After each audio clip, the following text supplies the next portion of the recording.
The morning I signed the divorce papers, my son was building Lego on the living room floor, and my daughter was arguing with her reflection about which braid looked better. They had no idea what day it was. Children always feel the earthquake before the ground actually moves. The lawyer's office was on the 17th floor of a glass building in downtown Chicago. Marcus, soon to be my ex husband, sat across the table in the charcoal blazer I had bought him for our 8th anniversary. He kept his eyes on the window the entire time, like the city below was more interesting than the 11 years he was discarding. 11 years. 2 children. One company we built from a kitchen table, a brownstone in Lincoln Park with a leaking roof we kept saying we'd fix, all of it reduced to initials on numbered pages. When I stood up, Marcus cleared his throat. "Danielle is 12 weeks," he said. Just like that, like a weather update. I smiled. God help me, I smiled. Then I picked up my bag, took the elevator down, and drove straight to O'Hare. My children were already there with my best friend Priya, bags packed, passports in her hands. By the time the plane was wheels up, Marcus was at the clinic on Michigan Avenue, surrounded by his entire family, all 8 of them. You need to understand something about the Caldwell family before anything else makes sense. They were old Illinois money, the kind with names on hospital wings and law school libraries. Marcus's mother, Eleanor, ran the family, not on any letterhead, but the way certain women run certain families, completely and without question. When Marcus brought me home at 27, I was the daughter of a Greek immigrant mother and a father who drove a school bus in Rockford for 30 years. I had worked my way through DePaul on 3 jobs and a scholarship. I thought love was the only currency that mattered. Eleanor Caldwell spent a decade correcting me on that, one exquisitely polite slight at a time. There was a trust. Of course there was a trust. Written in 1952. Among its many clauses, the primary inheritance passes to the first male heir born to a wife approved by the family matriarch. Eleanor had never approved of me. She had allowed the wedding only because Marcus threatened to elope. My children, his biological children, who had his gray eyes and his laugh, did not count, had never counted. They had been quietly disqualified before they could even walk. 23 months before the divorce, I started seeing things clearly. Phone always face down. New cologne, calendar gaps that didn't match. I am a forensic accountant. I know what concealment looks like. Once I started looking, I could not stop seeing.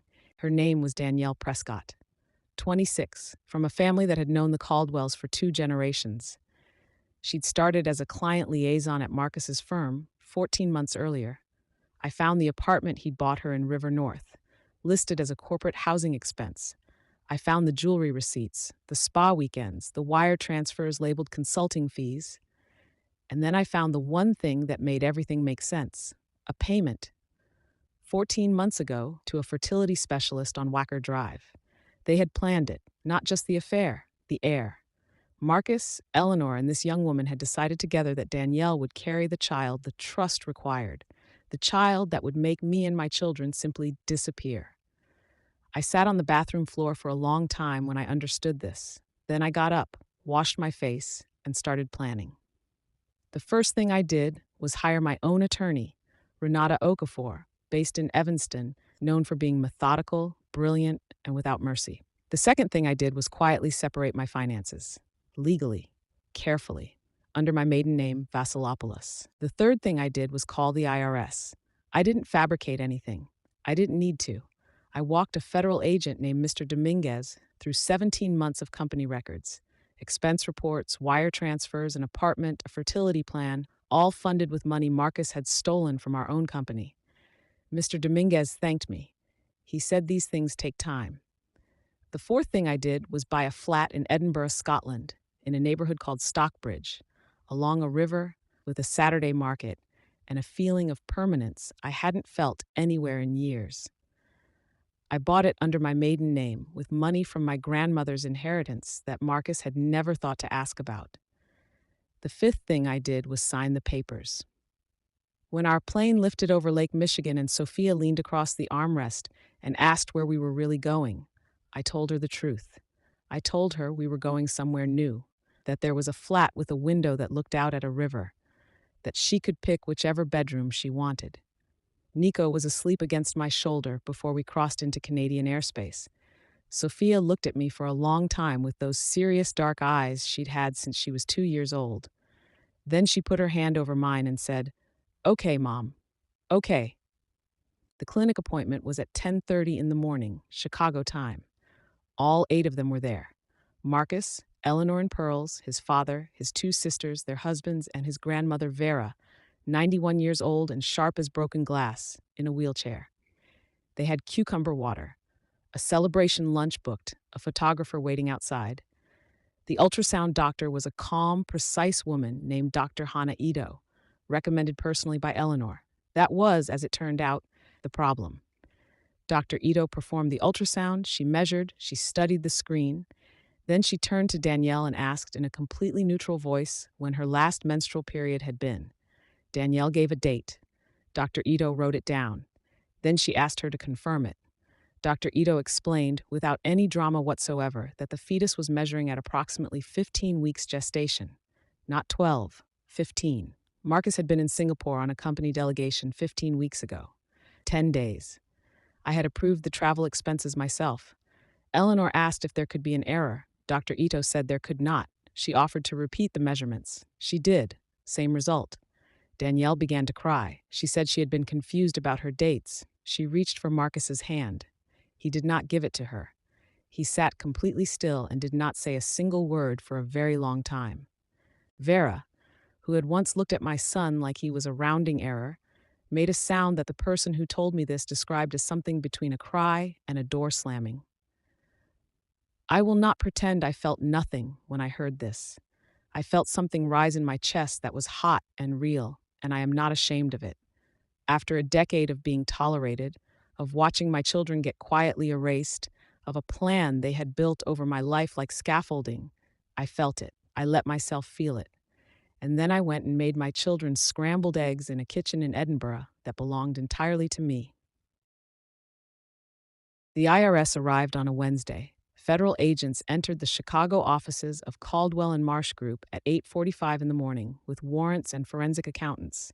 They took hard drives, they took files, they took Marcus, walked out in handcuffs past the receptionist who had once given me a birthday card signed by the whole office.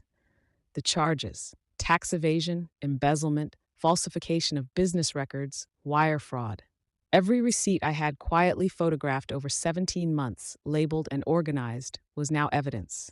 The trust, it emerged, contained a clause written by Marcus's great-grandfather in 1952. Any beneficiary convicted of a felony involving moral turpitude would be disinherited in full. Marcus was convicted. He was disinherited from his own family's fortune by his own dead ancestor. I read that part of the deposition at my kitchen table in Edinburgh with a cup of tea going cold, and I laughed, genuinely, completely alone, for about 30 seconds. Then I went and checked on my sleeping children. Marcus was sentenced to 6 years. He served 3.5.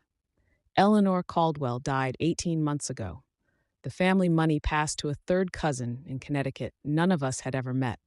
My children were not mentioned in the obituary. I thought that would hurt. It didn't. They had been erased long before that, and we had all made peace with not belonging to a place that had never wanted us. 3 years after we left, a letter arrived at my office. Handwritten. Illinois postmark. 4 pages. Marcus had been out of prison a few months. He wrote that he thought about the children every day, that he was living above a laundromat in Champaign working at a hardware store. He asked at the end if he could come to Edinburgh just once to see their faces. I sat with that letter for 2.5 weeks. I read it 11 times. I thought about Nico falling asleep on his chest at the beach. I thought about Sophia laughing on his shoulders at the farmer's market. Then I wrote back, 1 page. I told him the children were healthy and becoming extraordinary people. I told him that when they were adults, if they wanted to find him, I would not stand in their way. I told him I forgave him, not because he had earned it, but because I was done carrying his weight.